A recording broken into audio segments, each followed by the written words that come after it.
Welcome to the Aesthetic Doctor Podcast. We don't shy away and keep secrets here. We empower you with education, telling you the truth about all things aesthetic medicine while encouraging you to be the best version of yourself. It's time to look great and feel good doing it. This is your host, mom, speaker, and board-certified physician, Dr. Judith Borger. Hello, friends, and welcome to episode 49 of the Aesthetic Doctor podcast. Today, I have the absolute pleasure to introduce you to another amazing guest, Miss Lisa Pepper-Satkin. She is an absolute leader in the field of self-development. She is a licensed psychotherapist, executive therapeutic coach, and Brené Brown certified Dare to Lead facilitator. She has an impressive 30-year track record of empowering individuals to reach new heights. Today, as I said, we're going to talk about self-esteem, self-development, and how to cultivate the best relationship with self. So please join me as I welcome Lisa Pepper-Satkin. As I said, Lisa, in my intro, I'm so excited to have you here because I think we just have these really similar journeys and ways and things that we're working on. So really, like, self-esteem, it's such an important topic, I think, for women especially. So tell me what self-esteem means to you. Oh, it's a wonderful question. And it's knowing ourselves from the inside out. Actually, that's where our worlds really marry there, because you help us have that match up with your treatments and your skill set and your coaching too. It matches, it brings it all in alignment. But back to self-esteem, I created a program for kids to grow self-esteem because I saw and know that it starts from the get-go. It starts from that little kindergartner who needs to know that they have value, right? And it keeps growing. I have 2 daughters, so I'm watching them grow in self-esteem and self-worth. And I watch their friends who have it and don't have it. And it's a matter of tuning in and knowing what is unique about us as individuals, to tap in and clue in and really anchor into what our purpose is, and then have that garden watered by people around us that we love and respect and guide us. I love that answer. Yes, and I talk a lot about anchoring in as well. So, if there's should we stop and I'll put my dog inside? Oh, you're fine. You're fine. You don't mind? Dogs are great. Also, there's something about the unconditional love of a dog. Talking about self-esteem, it's just somebody telling you every time, even if you've just gone I want to be with you, you're the greatest person on earth. I love dogs. Anyway, This is on the side, people. If you're not watching but you're listening, Lisa's dog just wandered by. Tell us about your dog, Lisa. It's so interesting you would bring that up, because my dog is just coming out of cancer. Oh. And she doesn't bark anymore. So the fact that she's barking today, it's like a celebration. If we're talking about self-esteem, she always gives a high five when I'm on Zoom calls with clients, and all of a sudden she'll bark. It's always a high five for whatever is going on in the process. So I don't know. I think she's with us. She's like, yes, yes, yes, ladies. You got it. Awesome. Yes. Celebration, right? And it's all about celebration of self.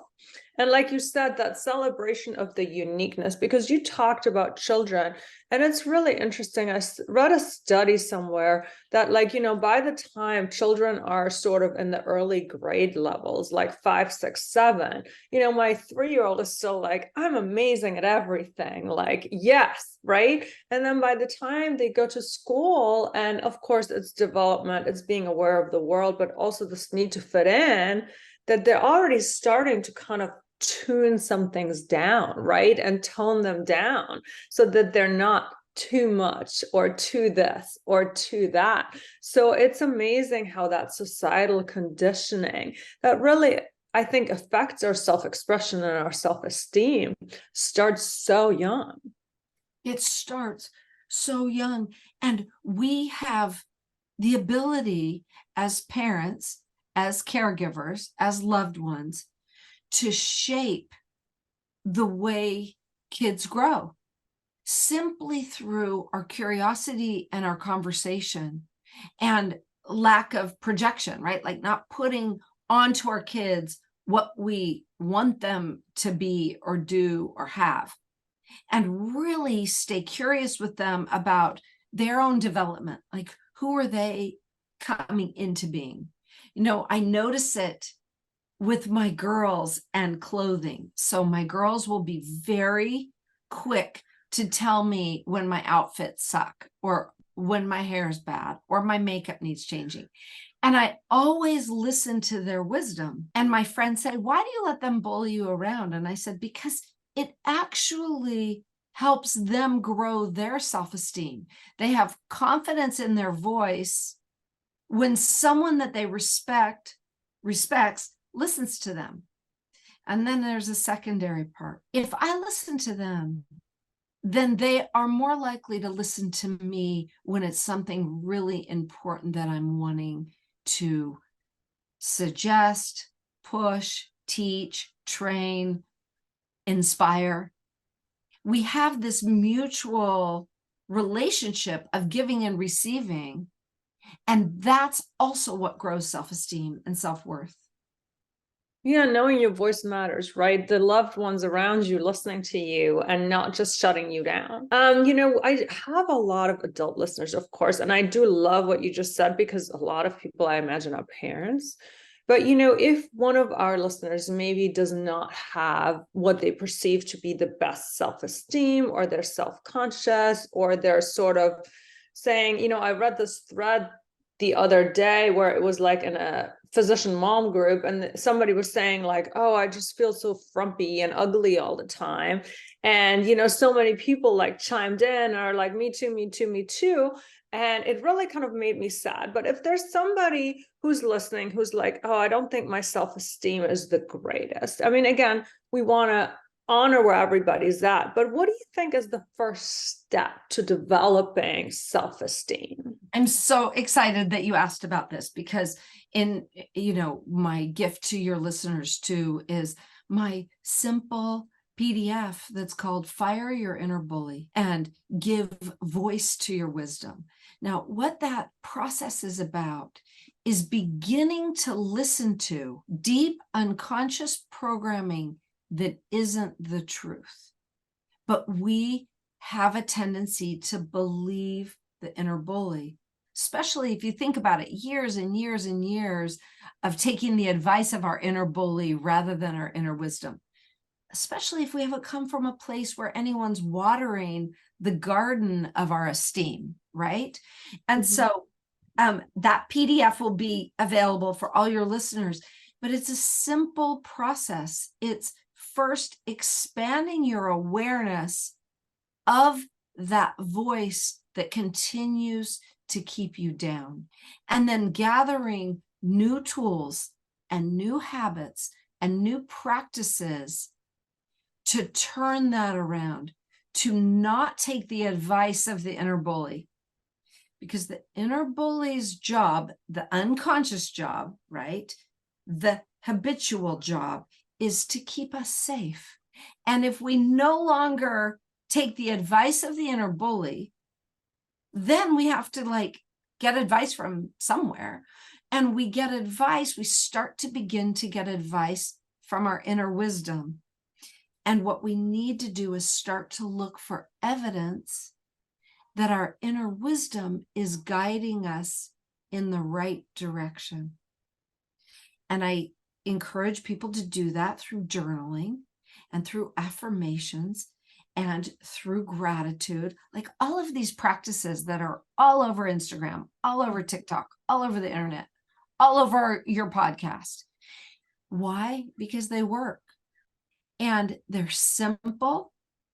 They don't take a lot of time. They don't take any money, and they don't take a lot of skill, and they can have a lasting impact.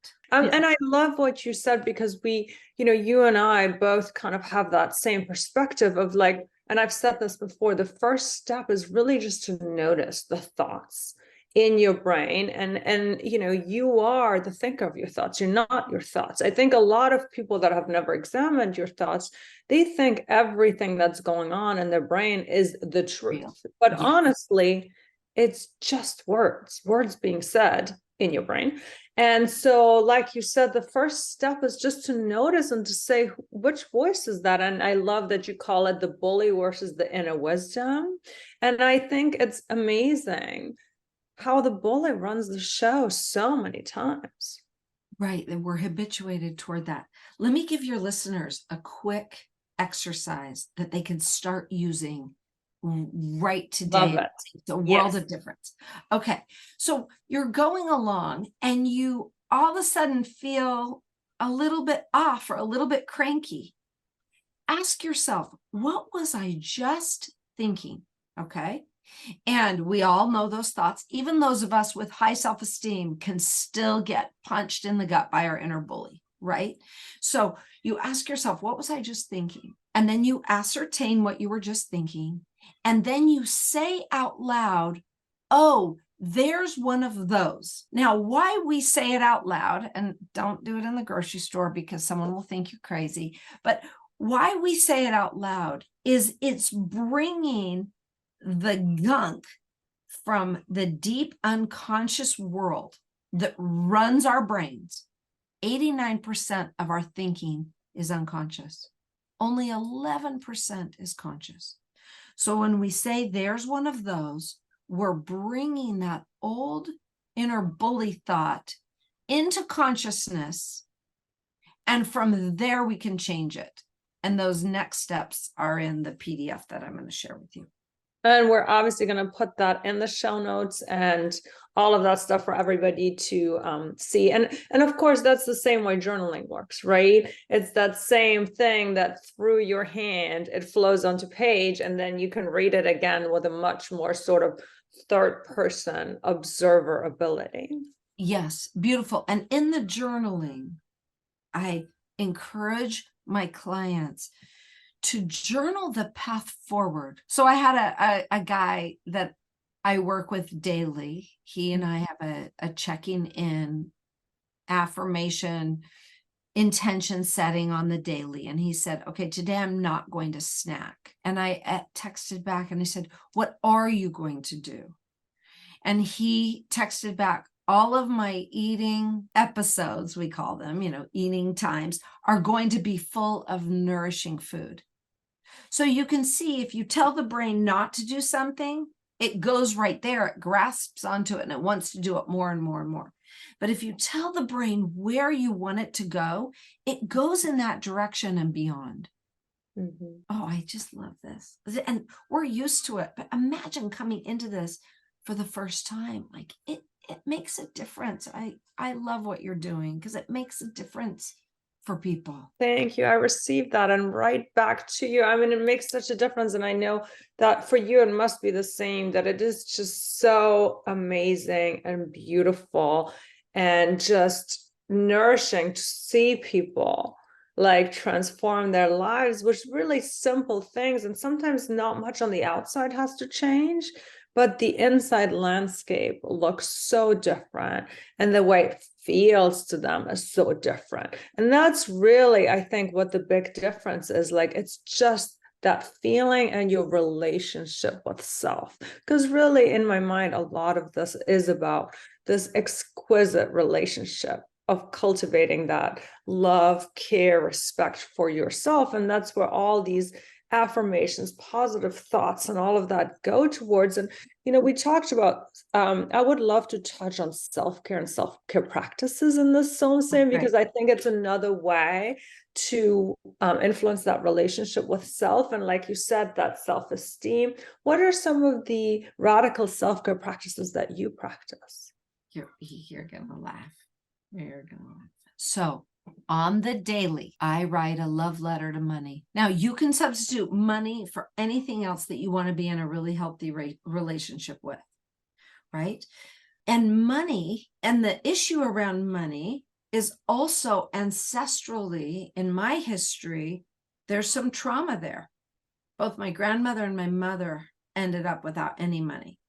So I've done a lot of work around money mindfulness and abundance and awareness and conversation with it.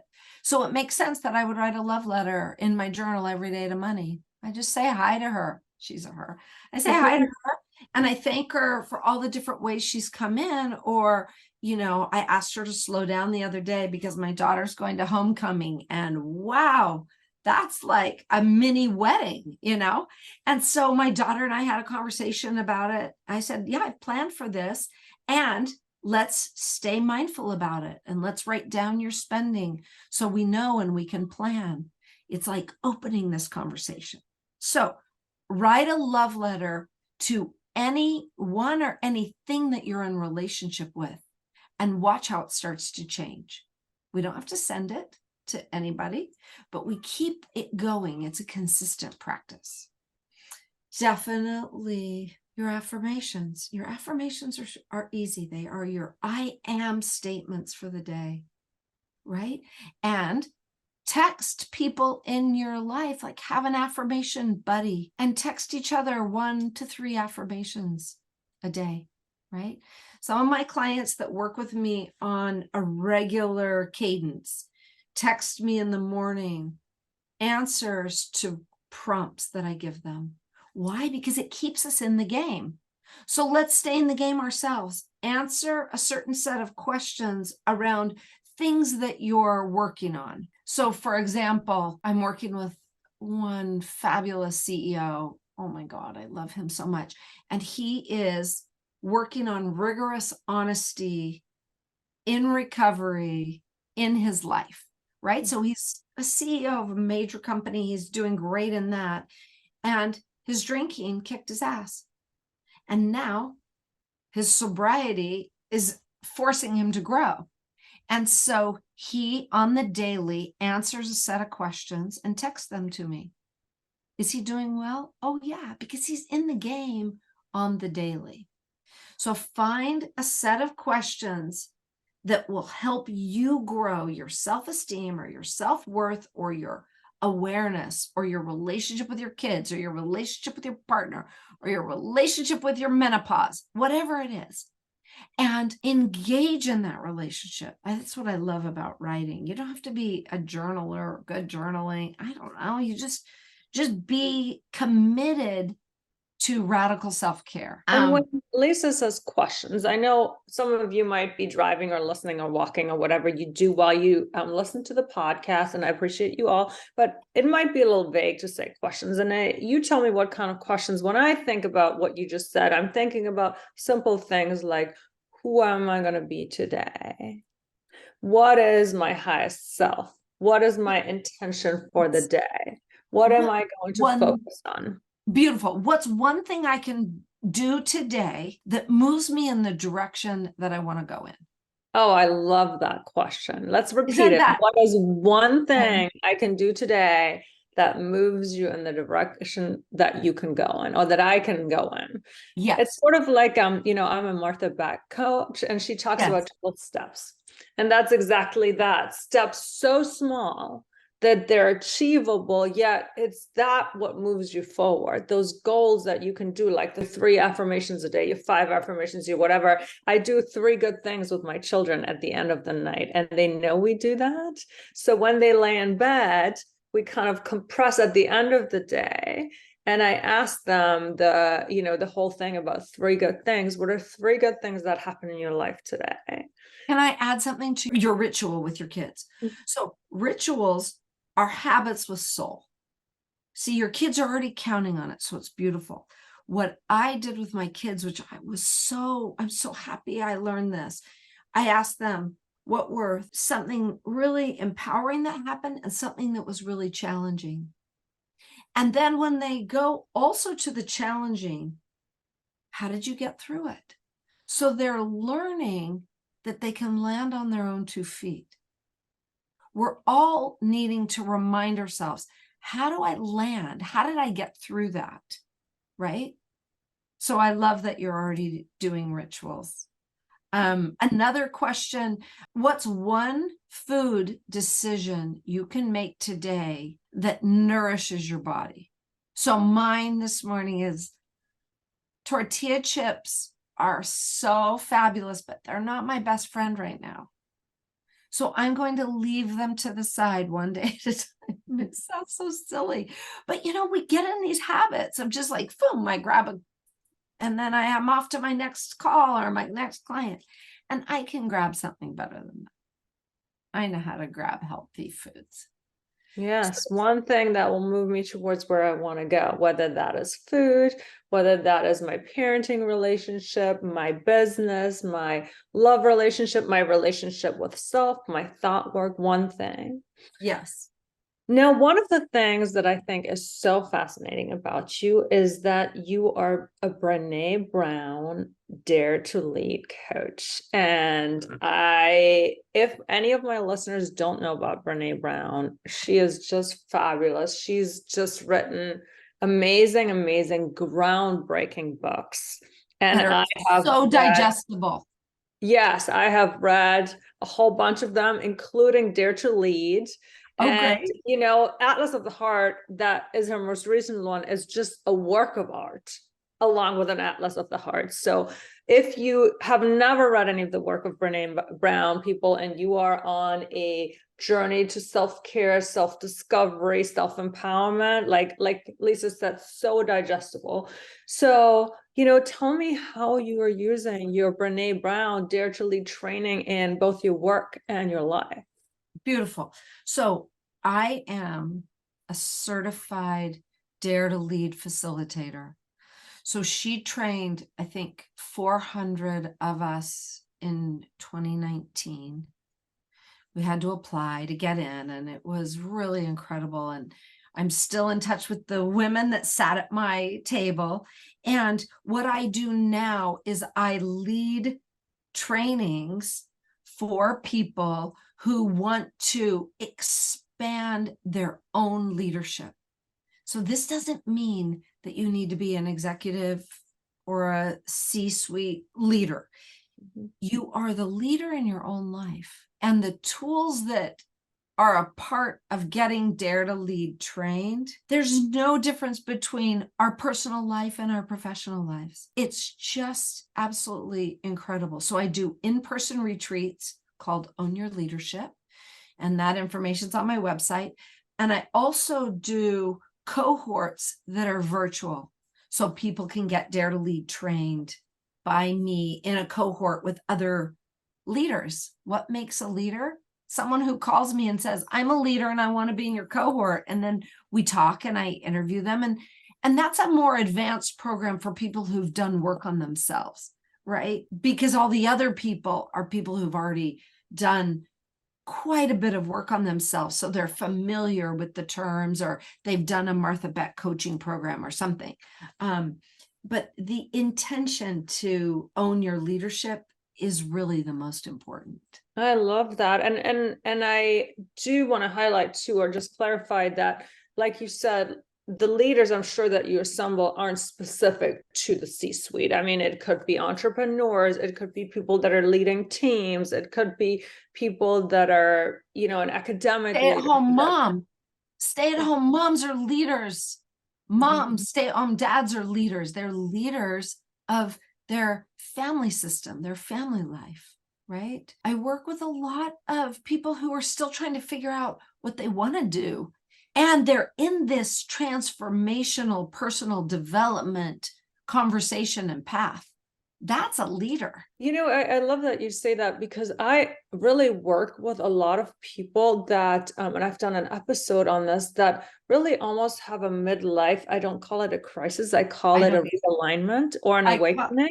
That we've kind of been down this track of like what society has told us we should do, right? And like, now you're going to have this job and you're going to have it forever until you die, and you do your 401k. And then they kind of wake up one morning and they're like, this sounds horrible. Like, it looks amazing on the outside. It fulfills all the expectation norms, but I feel this like restlessness, this unfulfillment, this like the fact that there could be more out there. And I love when that little nudge happens and when people listen to it, because it is like this reawakening, right? It's this going back to, you call it your inner wisdom. There's many names for it depending on what coaching kind of world you're from. But I just love when people sort of rediscover their true self, their true path. And that's when like magic happens, right? Yes. Now, you and I are on the same wavelength, right? So we just go back and forth like, yes, yes, yes, yes, yes. Now, I just had this moment of like, what if I'm a listener and I'm like, well, I'm not there yet. I don't have that job, or I don't have that level. I'm not there. I'm not the person Lisa's talking about. And then you talked about 12 steps in Martha Beck, and I'm not exactly familiar with, I know who Martha Beck is, but I haven't done her training. But turtle steps. It is. What did you say? Turtle steps. Oh, turtle steps. I thought you said 12, but that's exactly it. It's like baby steps. What's one step I can take? So Brene has a book called The Gifts of Imperfection. That's a wonderful place to start, right? And then we take the next step, and we take the next step.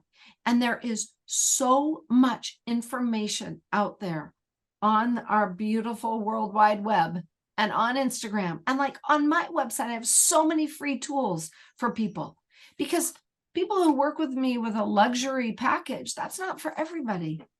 And so I have a span of tools for everybody to get a little bit of something. And I think that's what you do too with your podcasts. It's like, wait, I have episodes to teach you how to start to love yourself. You don't have to do the full coaching package. If you can, great. But there's so many of us who are willing to help. So tap into that if you're not quite there yet. And I love that you just brought that up. And I think that's kind of where my comment started. If you're driving, you're like, oh, that's me. I have that nudge. I sort of feel like there might be more. Yeah, start noticing your thoughts. And there is wonderful, beautiful books and resources out there. And like you said, we're going to obviously link all of your stuff. I know you've mentioned a PDF that we're going to link in the show notes as well. We will link all of your websites. And like you said, there's wonderful, that's, I think what I love about podcasts too, is that you can literally have these amazing voices and thoughts in your head, right? Like you can, like we have talked about, watering and growing and nourishing what you want. Like I love listening to some of the self-development podcasts, because again, it just changes the tone of my entire drive. I'm so with you. I think at the root of low self-esteem can be anxiety. And anxiety is this term that's just sort of tossed around all the time. And what I help people do is distill it down to, where is my thinking getting tangled? And I think that that's also a core process that if people are just starting out, they can look at, where does my thinking get tangled? And how can I find a solution for that tangle? Like you said, turtle steps, one baby step at a time. And there are so many good courses on like Udemy and Masterclass and Skillshare. They're reasonably priced. Like all of us go and spend money on, coffee, expensive money on coffee, spend money on courses for yourself, and then have that grow into, okay, what do I want to do for myself to make myself look better, feel better? It's both. It's working from the inside out, and with you, the outside in as well, Yeah. And another really actionable tool I would love to leave listeners with, and I know you're the expert, but you just really kind of are sparking my brain in such amazing ways, is a lot of times, we talk about inner wisdom and inner knowing versus anxiety. So many people, I feel like, are sort of disconnected, like their brain and their bodies. Yes, and so sometimes the first exercise I ask people or coaching clients to do is to really just stop, close their eyes, take a deep breath, and say, how am I feeling right now? to actually acknowledge where you are and to get that connection to the body back. And, not going beyond the good, bad, anxious or not, but to really be like, what am I feeling and where is it in my body? So that would be another great way to just really like center into your midline, to acknowledge your body and just check in. So we're sparking each other. So in the, we're talking about the morning journaling and the questions and practices, right in alignment with what you're saying. How am I feeling, right? What do I notice about my body? Like my tush in the chair or wherever I am, what's going on with my spine, what's going on. Like right now, I noticed that my heel really hurts because I walked with my dog in dumb shoes, so I noticed my heel. So like you say, and even journaling about that, what you notice about your body. And then the second step I have people do to start to expand their awareness is, what do you notice about your environment, right? Like while we were talking, a hummingbird was just hanging out in front of my window, right? That's a noticing and awareness. And then the third step, which is simple, is what are the thoughts that I'm thinking as I'm doing this exercise? So I'll tell you a thought I was thinking as you and I were on this call. I was like, oh my God, you have the most amazing arms. Like you've only lifted your arm a couple of times, but I'm a real arm girl. So I was thinking, I wonder what she does for her arms, right? Those are just my thoughts that I noticed. Right. So what that does is it expands our relationship with ourself, mind, body, and soul, as you and I both know it.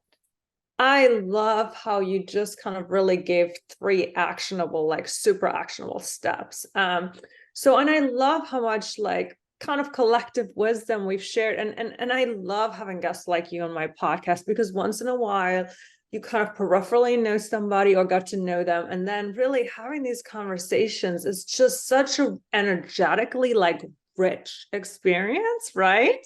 Yes. So thank you so much from like the bottom of my heart. So, like this was such a treat. Before we go off, and of course, we're going to link all this in the show notes, but where can our listeners find you? So they can find me at Pepper-Satkin.com. That's kind of hard, long, chunky name, and you'll have it. And, I'm really very available. I'm very available. People have questions or want to email me and ask me something. What I love is that if I don't know someone, I will find you someone. I have a very strong network of really good therapists, coaches, healers, people just like you. So I don't like how so many people are not available anymore. I don't like that. Let's all be available for each other. And I'm really good at managing my energy. So it comes from a clean and clear place. If I can't do it, I won't do it, but I'll get it done for sure.